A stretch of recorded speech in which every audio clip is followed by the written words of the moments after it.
Hey everyone, this is Rascal. Welcome to part 4 of the LP of Star Wars Knights of the Republic 2, the Sith Lords. In the last part, we actually managed to find out and contacted T3 and 4 to make us find a way to get off this level, and now hopefully we can get off. We'll finish this off. I actually don't mind this. This is what I like about KotOR 2. They're forcing you to change your tactics up a bit.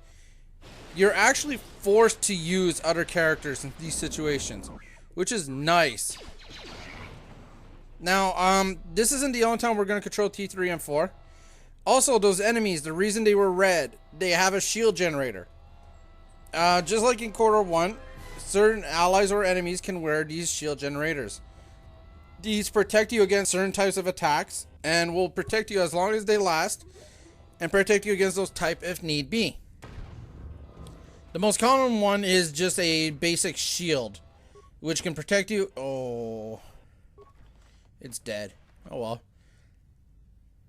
Ooh, the flamethrower. That's nice. Oh, damn it. Yeah, I lied. I think it's my controller now.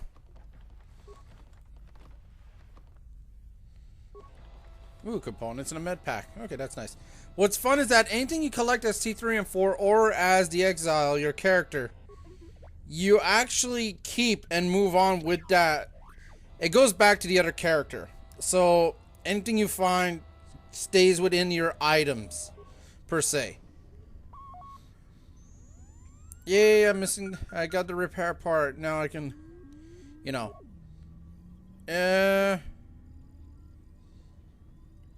Okay. Nah, failure. Oh. Open blast doors then. Okay. You know, T3 and 4 could just fly the ship out of here. He doesn't need any help. Well, he flew it in. So, yeah. From the Jedi's freighter is being stored in the secure cargo hold until we can pass it through the quarantine checks. And as requested, all the programming spikes the security officers wanted confiscated have been stored there as well to prevent further system compromises. The secure cargo hold should be safe enough. If anybody wants to break into it, they'd have to blow it open with explosives. So this is where you're supposed to... You saw me open that door with an explosive earlier. This is supposed to be the point you learn that. It's like, oh, okay, I could explode it with a mine. Did I miss something? What the hell? Planning a trip? Because orders were that the hangar was to be locked down ever since that Jedi arrived. So these droids are repairing the Ebon Hawk. Huh. For repairs, especially with half the work shifts in medbay. Those droids are needed to repair the ventilation tunnels before gas builds up to terminal levels. It's not like that ship can go anywhere anyway. Even if it had the asteroid orbital drift charts, the navicomputer's been voice locked. You'd need the access code to get it spaceworthy. Well, you can ask the Jedi, or maybe it's that, you know, utility droid that was, you know, found who seized up. If anyone sends commands to the mining droids outside this terminal, I'll be forced to enact full override. You know, I think we know how this station got screwed over, but... Again, even with all the damage it had taken. Wow, that's impressive. Still won't admit ordering them to fix it, though. Regardless, still no luck accessing the navicomputer. It's been voice locked. Maybe by one of the corpses we found on the ship, like the old woman. Or maybe the Jedi, or maybe the utility droid. You know. If we even had one to spare. Now, I always wondered why you would need a navicomputer. Well, stupid me, it's kind of like a compass. Didn't want us to know where that ship was going, or where it had been. You don't say. Or someone with something to hide. That Jedi's got a lot of questions to answer. Of course we got a lot of questions to answer. You know, we just literally came in here out of nowhere. No, pass me, go back. Wow. So yeah, there's no way for us to contact the Republic. There's no way for the Republic to contact us. Well, it seems Telos is going to be screwed. If you guys remember the very first game, Carl Nasi mentioned that his homeworld, Telos, was bombed by Malik, by Saul Karif, I should say, to prove his loyalty to the Sith. They're actually trying to allow Telos to revive, in the sense of the word. They're trying to bring it back to life. Ooh, hello, broken droid. Ah, there it is, Deflector Mark 1. Now that is the shielding needed for droids. Droids have different deflector shields. Oh, there we go. Optimized interface. They also have very similar layout to humanoid characters. With the exception being the fact that, you know, it has to be all machines that go into them. You know, like humans can carry the reflex package things. An implant. Oh, come on. Is a random. Yeah, this is supposed to teach you this is random, but we kind of learned that the other day.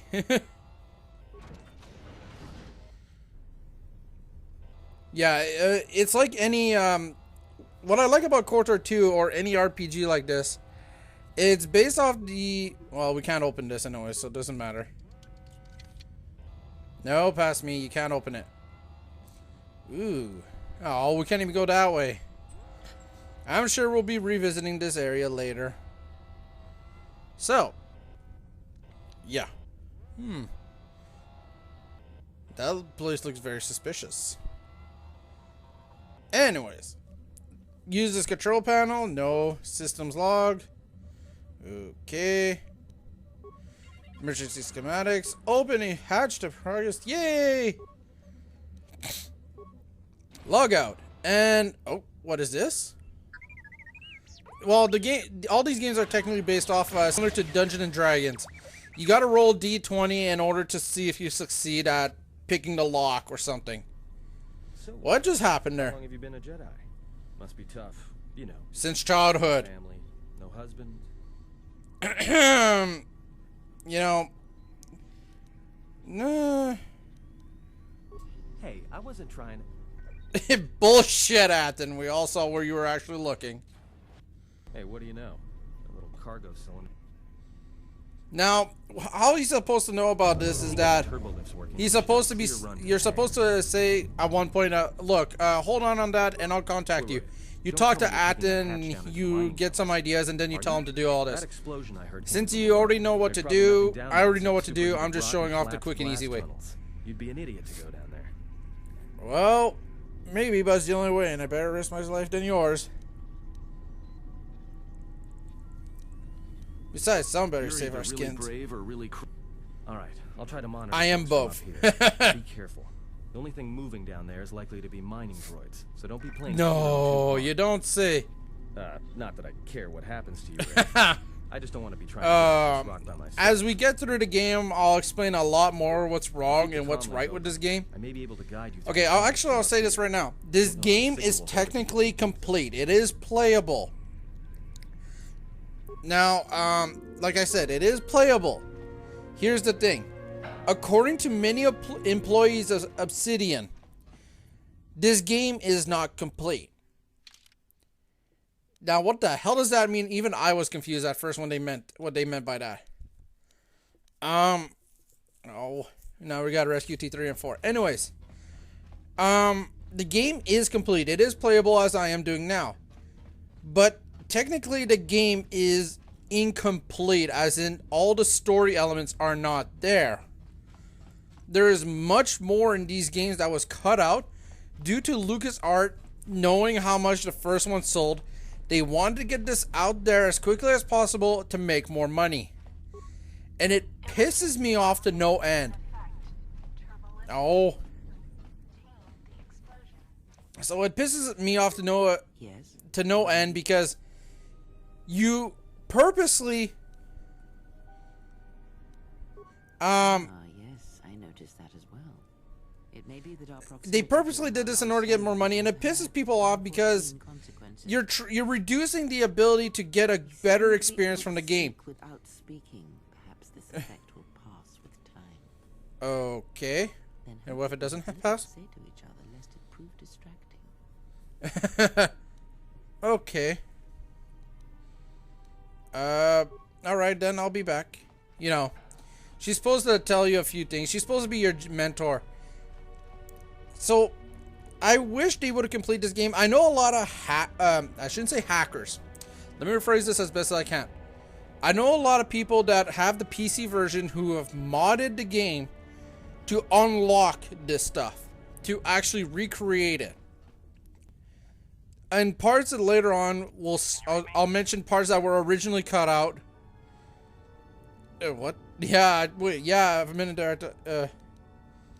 Yeah, yeah. Your signal's crammed Nothing. with static. There's a lot of Nothing, we're interference just down going there, crazy. Probably caused by that explosion. Still, it looks like there's a route down to the Paragas fuel depot. If the passages haven't collapsed, that explosion knocked out most of the sensors. Yeah, I think that was done on purpose. Next room. Watch yourself. There's a lot of droid broadcasts in that area, but I can't pin them down. I'll be careful. Aww. Yeah, you can be a real dick bitch or complete gentleman or lady to Atten. There would be a side story with Atten, but it didn't go through, like I said. The game isn't, like, this is the point of it isn't complete, but I'll explain it much later as we get to those parts. Oh, thank God. Energy shield, Telos mining shield. The mining shield protects you versus 200 versus heat. It will take 200 points of heat damage max before it has to burn out. Survey gear. And there's no packages. Find the emergency supplies?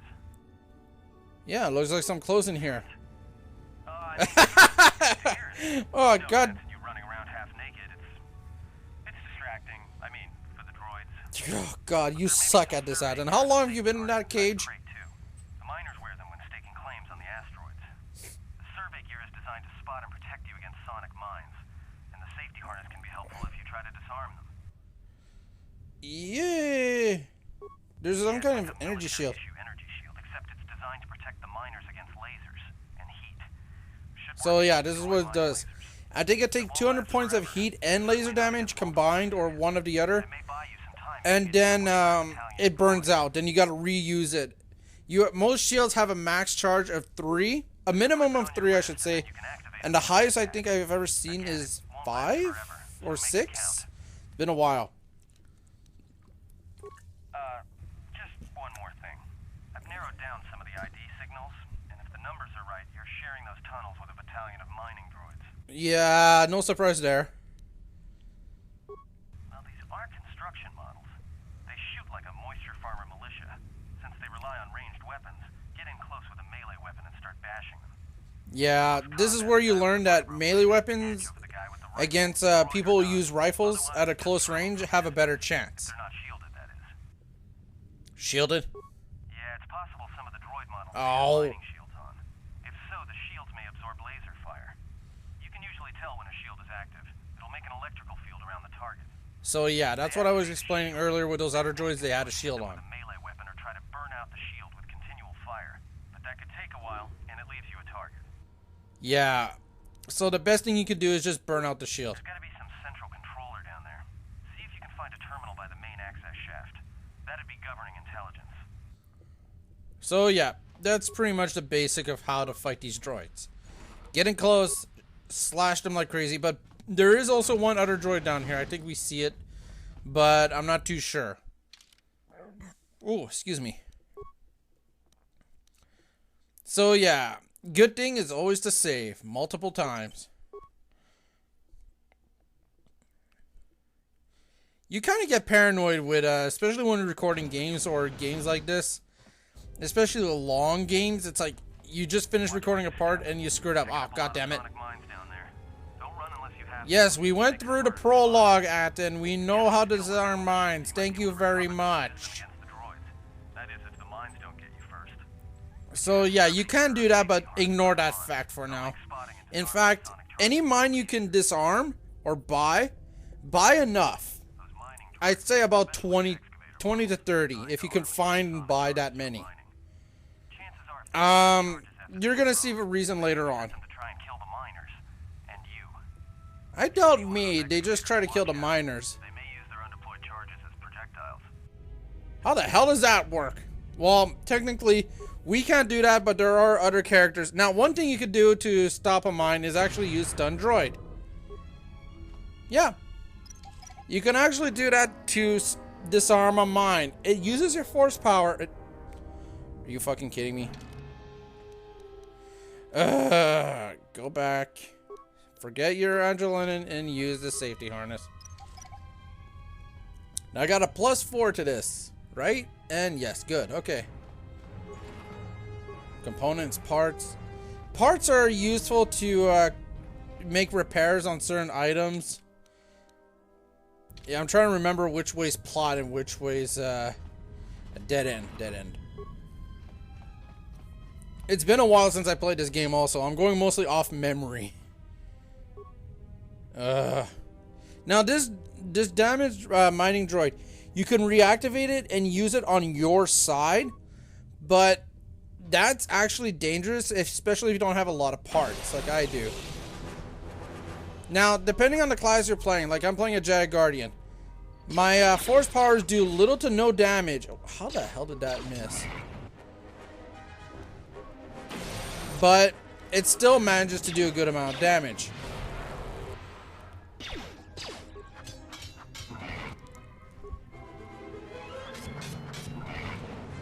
Yeah, this, nope, that's a mining droid. Yeah, this is actually very easy.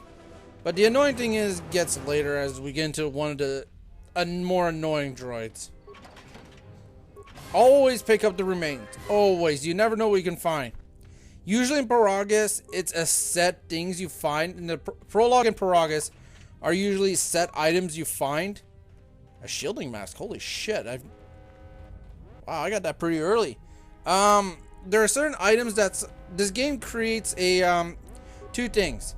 A randomizer for enemies sometimes, and a randomizer for items. This is dynamic gameplay in motion, more or less. Okay, there it is. You see that little flying ball right there? That little thing, you probably see it. That's not a droid. That's a droid, but it's called a maintenance droid. The maintenance droid, what it will do is actually heal. Yes, it can heal its companion droids on the battlefield. If you see one, take it out as soon as possible. Because, oh fudge. This thing actually explodes upon destruction and can damage you as well as the enemy. That was actually stupid of me. Wow, that was quick. Holy cow, we got a lot of good things here. So yeah, we're now in the mining tunnels. We're on our way to get out, find the miners. And this part's going to end, so join me next time as we hopefully find the miners. Don't forget to comment, rate, subscribe. Thank you. Have a good day or night.